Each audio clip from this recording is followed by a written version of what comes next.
জমিন আল্লাহ বানাইছেন কুন ফায়াকুন বইলা, কিন্তু আমারে আপনারে আল্লাহ পাক কুন ফায়াকুন বইলা বানায় নাই।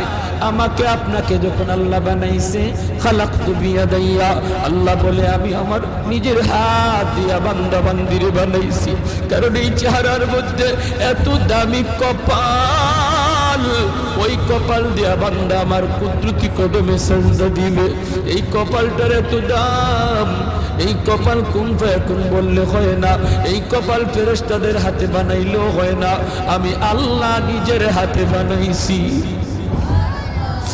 আল্লাহ পাক কই আমি আল্লাহও দেখি জমিনে কেমন অন্যায় হয়, অত্যাচার কেমন জুলুম হয়, জমিনে কেমন অন্যায় হয়, অত্যাচার হয়, কেমন জুলুম হয়, কেমন গুনাহ হয়, আমি আল্লাহ দেখতেছি, আমি আল্লাহ দেখতেছি।